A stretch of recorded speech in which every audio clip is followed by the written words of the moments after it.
Hello, this audio is for Business Communication class, Semester 2.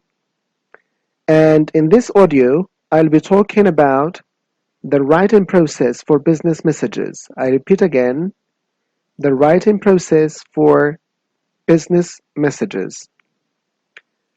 Now, let's get started. The first thing you should recognize about business writing is that it differs from other writing you may have done.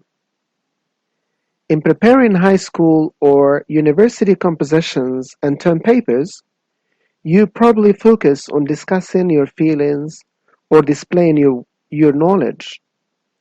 Your instructors and teachers wanted to see your thought processes, and they wanted assurance that you had internalized and understood the subject matter. Business writers, however, have different goals and objectives. For business messages and oral presentations, your writing should be, number one, purposeful. You need to have a purpose. You will be writing to solve problems and convey information. You will have a definite purpose to fulfill in each message.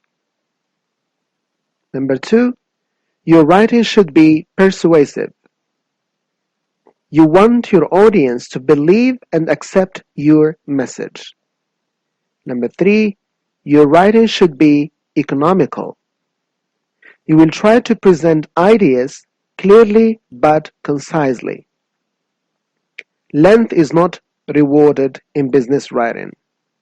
Keep it short and simple.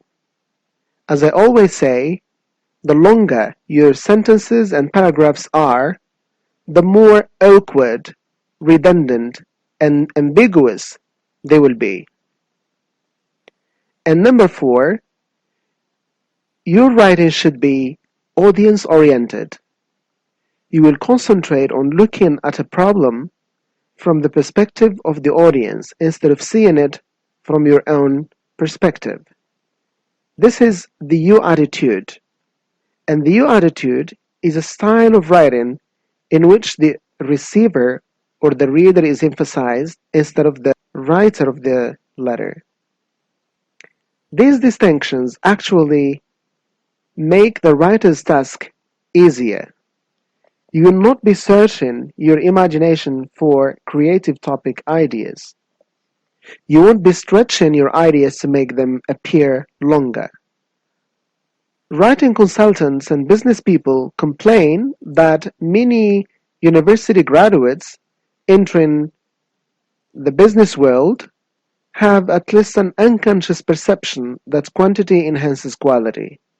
This is wrong. Quantity doesn't enhance quality. Get over the notion that longer is better. Longer is not better. Being long in your sentences and paragraphs can only tarnish your clarity. Conciseness and clarity are prized and praised in business. The ability to prepare concise, audience-centered, persuasive, and purposeful messages does not come naturally. It doesn't happen overnight. Very few people, especially beginners like you, can sit down and compose a very good letter or report without training. So training and practice are key factors in determining the quality of what you write. Practice, as I say all the time, makes perfect. The more you practice, the better your writing becomes. However, practice and training are not enough. You need to follow a systematic process. You need also to study model messages. And you need to practice the craft, because this can make nearly anyone a successful business writer or speaker. Whether you are preparing an email message, a memo, a letter, or an oral presentation, the process will be easier if you follow a systematic plan. Now, this systematic plan breaks the entire task into 5 phases or 5 stages. The writing process consists of 5 steps, as I said: planning, drafting, revising, formatting, and proofreading. The amount of time devoted to each step or to each stage depends on the type of document to be generated in terms of its length, complexity, and requirement. Writers generally adapt the various stages of the writing process to suit their writing style and needs. Now let's start with the first one, planning. This is the first step in the writing process. Planning the message involves the following components. A. Knowing the purpose of the message.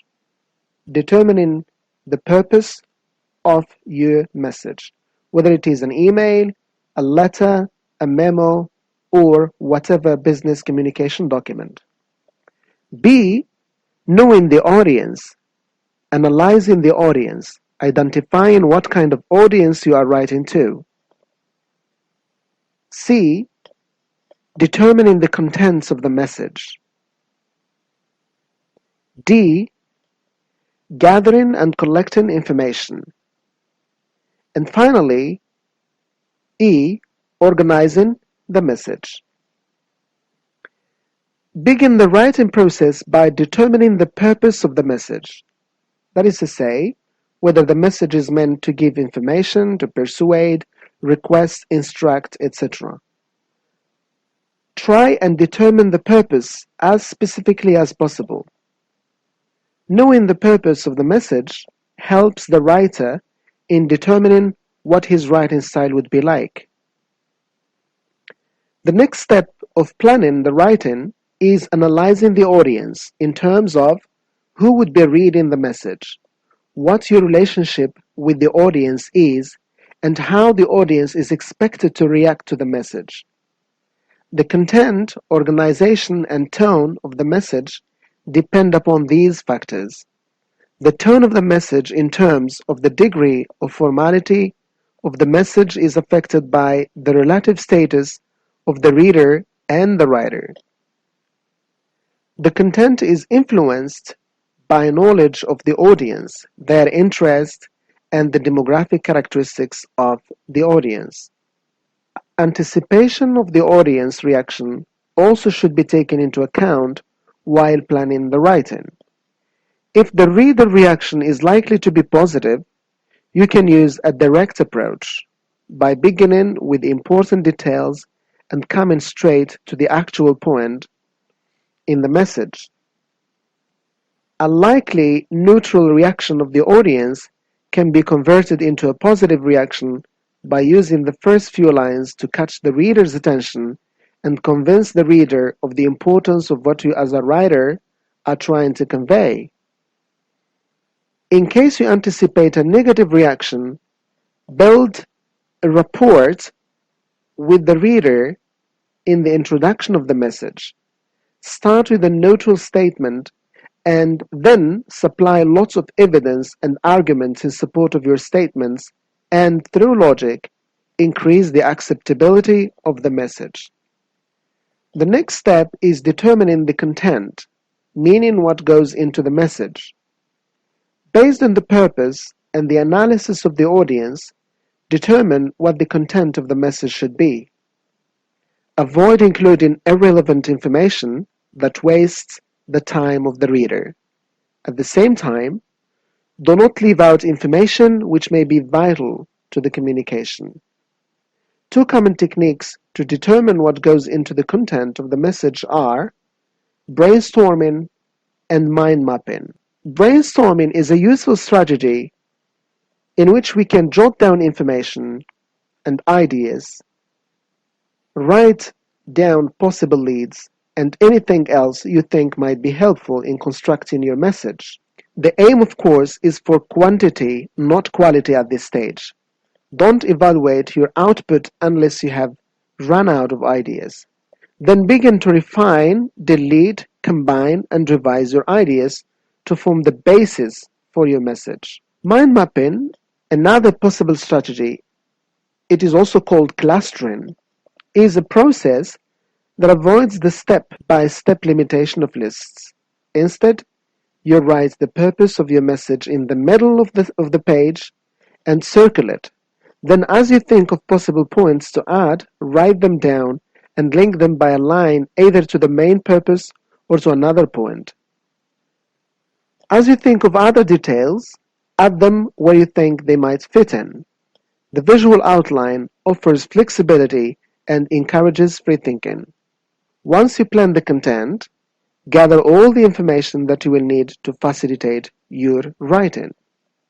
The various sources include reports, past correspondence, journals, newspapers, sales reports, etc. The final step in the planning process is the organization of the message.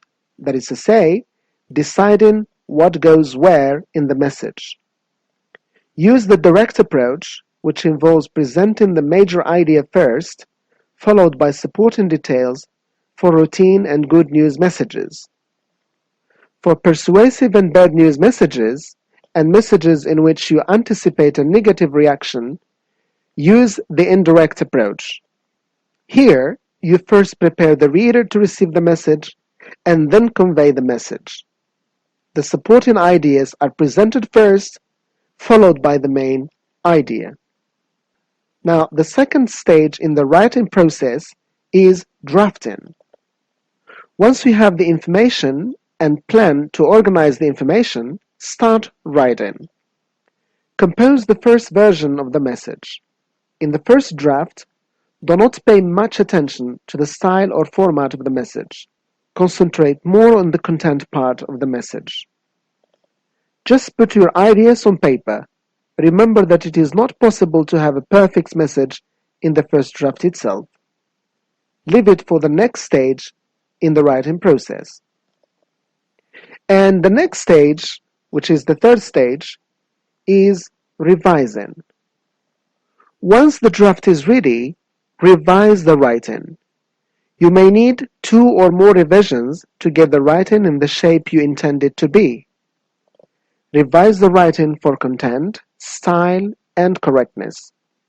You can revise the writing based on the principles of effective writing that we discussed in class: clarity, completeness, courtesy, correctness, conciseness, appropriate tone and language, etc.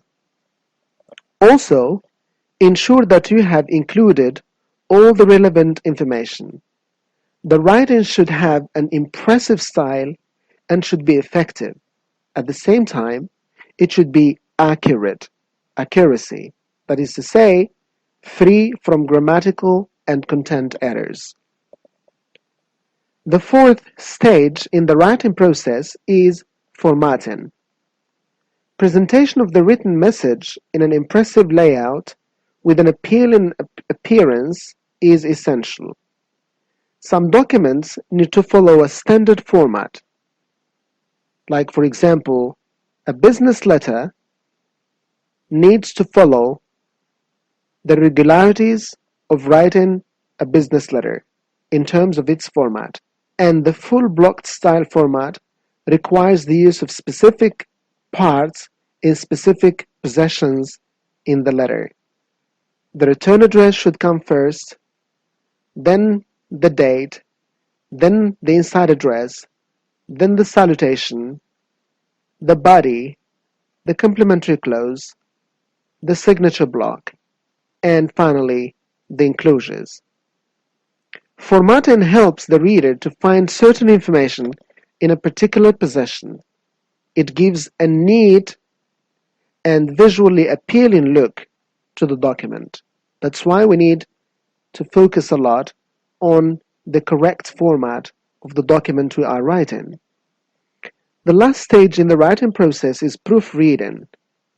This is the final step in the writing process. This is the last opportunity the writer has to make any changes to the message before it passes on to the reader. Proofreading ensures the accuracy of the communication.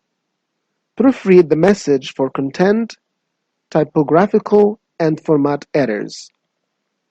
Content errors may arise because relevant information may get left out or inconsistent information may be presented.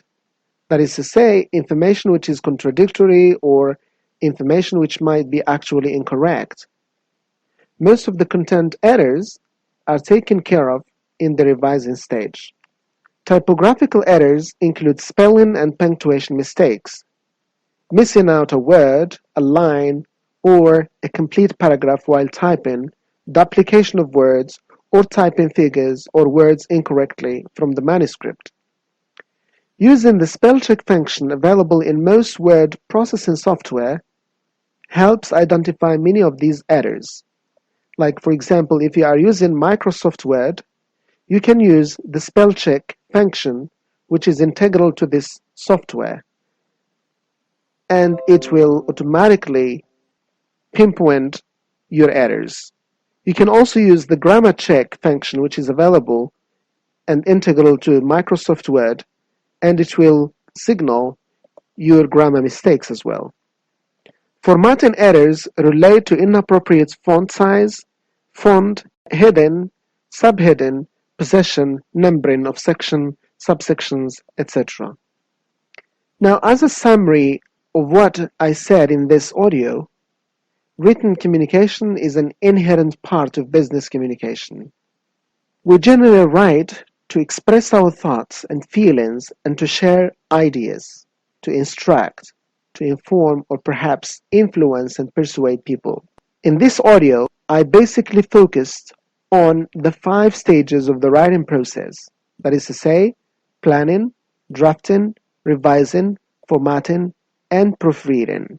Before I close the audio, I'd like you to have a checklist to use after writing a business communication document.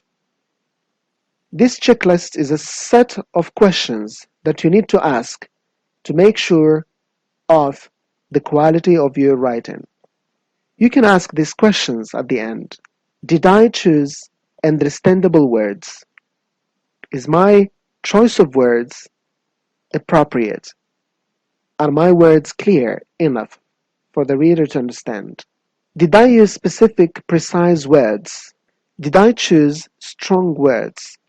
Did I emphasize positive words? Did I avoid overused words? Did I avoid obsolete words? And what I mean here by obsolete words, archaic words, words that are no longer used today. Did I compose clear sentences? Are my sentences clear? Did I use short sentences? Or are my sentences short? Did I prefer active voice in sentences? Did I give ideas appropriate emphasis in my sentences? Did I use short paragraphs?